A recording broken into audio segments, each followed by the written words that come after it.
Hi guys, welcome to another review. Today I am reviewing after a long time, and you have seen me talk about this one in previous videos. I've used it many times, but I never made a specific review of this one. And we're talking about this little fella here, which is the Yamaha A20. It's an integrated amplifier. And I have to tell you, it's not a big one. It's a kind of like a small integrated amplifier. I'm going to put all the specifications that I have found on it in the description below, so you can find all the information about it down in the description. I have used this one so many times when I have done other reviews on other products. And I have to say that this is one of the ones that I have come back to time after time to do different things with. Why? Because it's not a big, powerful thing. So why am I coming back to this one time after time? Well, let me start out with telling you the history behind it. As you may know, I go out to auctions 3 or 4 or 5 times a month, storage auctions. And in one storage unit that I got last year, last fall, late summer, I got a little unit, and this one was in there. I had to clean it up because it was kind of like dirty on the front and stuff like that. So I cleaned it up, I opened it up, and it was kind of clean inside, so there was no problems inside of it. It worked, and I was happy about that, because a lot of the stuff that I find in these storage units need some work, but this one didn't. So I have tested this one on many different speakers, even big Sir Vegas. I used it. You've probably seen some of my videos with the MX400 from Sir Vega, the big ones that I did some playing. That was the one that I used, and I have to say, when Yamaha put natural sound right there on the front, and they have a tendency to do that on many other products. They put natural sound on there, but when they put natural sound on there, I have to say I agree. A lot of Yamaha products sound very good. This one is no exception. I really like the sound in this one. Many Yamaha receivers, amplifiers, integrated amplifiers, and so on, many times seems to sound a little bit thin and a little bit in your face in the higher frequency register. This one is the same, but it also have a good low end. It has a very balanced sound, in my opinion. So it's not just a very good high and a mid-range sound. It also has a very good bottom end. And that makes this one a very good one. It's one of my favorites, even though it's small. On the back, if we take a look on the back like we do now, we have a phono input. We have a metal connector for the ground, okay, which I like. It's no plastic shit, okay. We have adapter in and out, to and from, as I call it. We have phono input, we have tuner, and we have aux. On the tape, we have a tape external recording out, and tape PB. And there is some out here saying auto function signal input. There's phono, tuner, and tape. And then we have 3 power outlets, 2 switched and 1 unswitched. So it's fairly good equipped on the back, and everything has a very good layout. The layout is very nicely done. The speaker connectors, they are an okay type, not my favorite, but in this type of integrated amplifier, probably in this price range when it was new, this is what you would expect to get. So it's okay. It can handle pretty good size speaker wire. You have speaker A and speaker B, so that's good. This one can handle speakers that are 4 ohm and 8 ohm, so that's good. It has a level meter on the front for both left and right. It tells you the wattage in 8 ohm. It also shows you what kind of, it's kind of have like a selector showing what you select when you push here. You have tape, aux, tuner, and phono. And fade in muting, you can mute. You have bass and treble adjustments, lower and more on both. You can select on and off for the adapter. You have loudness, you have flat, and then you have, of course, minus and plus. And then, of course, you have the balance and volume in one. So, and it's the silver front. If I was going to guess, I haven't looked what year it is, but it's probably early 80s, I guess. Maybe even late 70s, but I want to guess early 80s. Now, the sound in this one. Like I said, I was going to put the specifications down below. I think I read somewhere that it is about 20-25 watts per channel, okay? That doesn't seem much, but it is good old Yamaha watts, and they are fairly underrated in my mind. Yamaha tend to, back in the day, to underrate their power.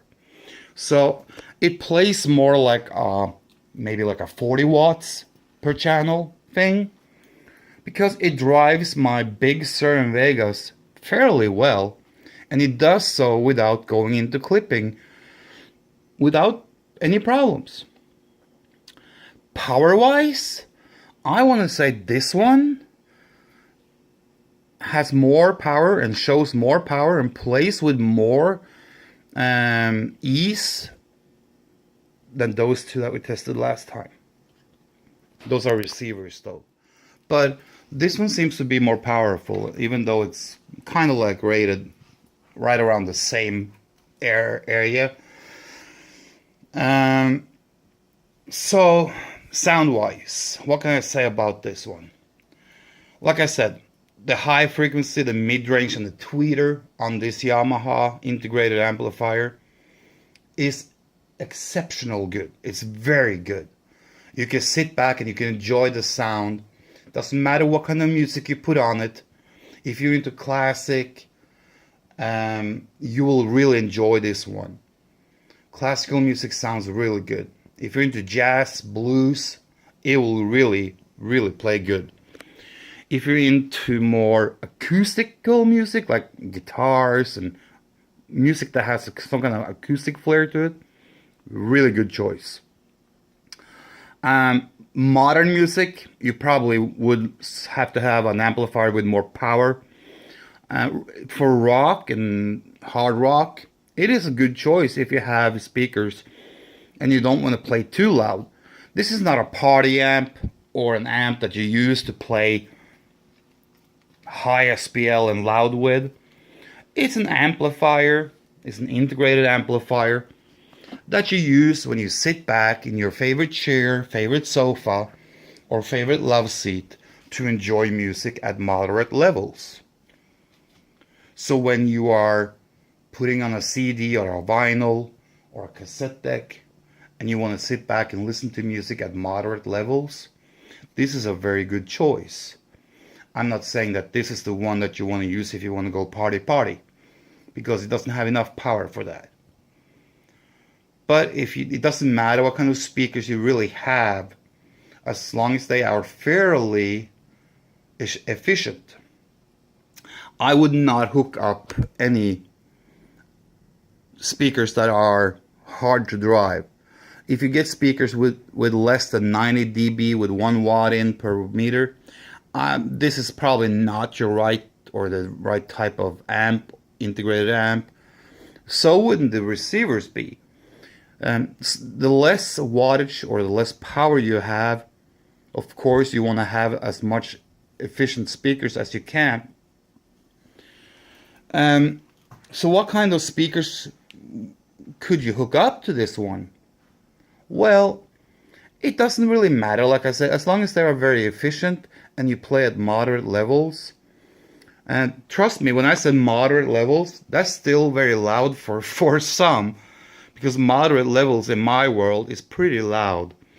You would not have any problems using this one on those Technics speakers over there, or even the Sir Vegas down here, the Advents, the Sonys, or the Advent 886A, the Klipsch KG4, the Bose, the little Technics.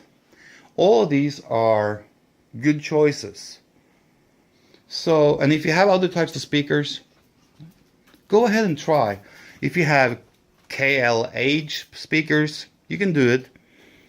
Even JBL speakers, doesn't matter. As long as you have speakers with good efficiency, you are good to go.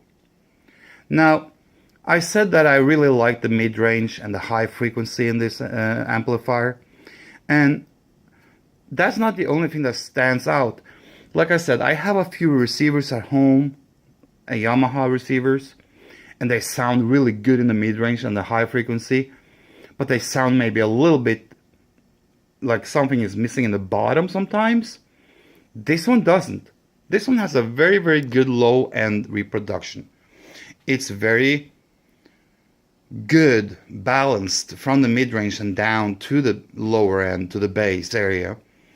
And it's one of the Yamahas that I have found to be the best at that level. So if you're looking for a Yamaha that can do bass, mid-range and high frequency at a very high level without breaking the bank, the A20 is a very, very good choice. And like I said, it's not an earth-shaking bass, but it's a very good defined bass. And the bass in this one is very good integrated with the mid-range. So it's a very, very good linear sound in it. Like I said, it's not a party amp. So that's not, if that's what you're looking for and wanting, this is not it. This is a very good musical piece of equipment.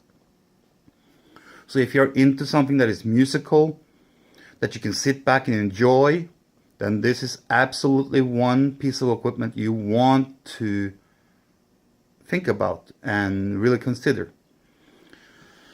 The only drawback is these do not come up on the market too often. I haven't seen them for sale that often. They come up every now and then. The problem is, of course, what kind of condition do you find them in? This one, I would say, is 8 out of 10 cosmetically. It's very nice in very nice cosmetic condition. In working condition, I want to say there's nothing wrong with it, so it's 9 out of 10 because it's not brand new. So it's 9 out of 10. Cosmetically, 8 out of 10 because it has a little few things here and there, of course. So finding a piece like this is not easy.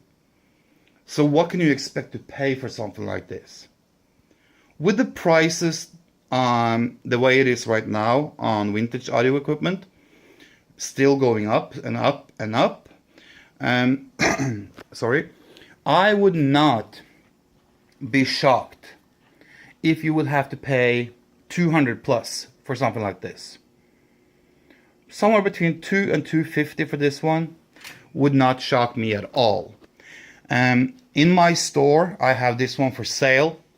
The sticker price is, of course, something that can be haggled on. All stores have haggle prices. I'm not going to put my lowest acceptable price on the sticker because people will haggle regardlessly. So my sticker price is $279. I'm not saying that's what I'm going to take, or I'm not saying that that's my lowest price, but the sticker price is $279, and I will probably let it go for somewhere between $200 and $250. And it is absolutely freaking worth it. Yes, I know there's Facebook pages out there who discusses value on stuff, and everyone is up to their own opinion on value, and everyone has the right to an opinion on value and what's good and what's not good. But I see things, how things move. I see what things sell for, and I see what things kind of like tend to not sell for, and what is standing around and wasting shelf space and all that stuff over a long period of time. Well, I can tell you right away that I see what things sell for on eBay. I see what things sell for on Craigslist and Facebook, and what things sell for here in my store. Like these two here, I just now put stickers on them and just listed them for sale right now. And yes, my price is a little bit higher than what you probably consider to be the real value on them. But like I said, it's a haggle price, but still the interest for them is really high. So I expect to sell them fairly quickly, even though the price is a little bit higher than what you would expect to find. But then again, everything I sell is in very good working condition, and the cosmetically condition is also probably higher or above average. But let's get back to the Yamaha. So what would I accept as a good price on the Yamaha? I would for sure let it go for $249.99. Would I let it go for $225? Yes, I would. Would I take, if I got offered $200 for it, would I let it go? $200 plus tax? Yes, I would let it go. Under $200? No, I would keep it. I would not sell this one for less than $200. This one is well worth $200 in today's market. It's not getting any easier to find these in this good condition. And if you want to get, let me put it like this. If you want to get the ticket to get into the vintage audio market, $200 today is not much. You will pay many times 5 or 6 or 7 and sometimes 10 times that to get into the collector's market on vintage audio. And if you want something that is good, and if you want something that looks good, and if you want something that is in good condition, expect to pay for it. It's that easy. It's that simple. I'm not selling you some kind of a bullshit scrap. Everything I sell has been tested, and everything that I sell, I stand behind. I also test them not only for working, if they work or not, or how good are they, but I also do product reviews to see how they are. How do they stack up against other brands and other models? And I have to say that the Yamaha A20, and that's A as in Adam. Let me see if we can focus in. There. The Yamaha A20 is one of my absolute favorites in the below 40 watts per channel amplifiers. When it comes to integrated amps, if we include the receivers, amplifiers, and integrated amps in a price range around $200, this is probably one of my favorite when it comes to sound quality. Maybe not power, but sound quality, and how good it sounds on many different speakers. So do I recommend it? 1, 2. It gets 2 thumbs up, and a definitely yes. If you can find one, get one. If you need one for musical enjoyment and just sit back and listen to music and not use it as a party amp, this is the one for you. Until next time, take care.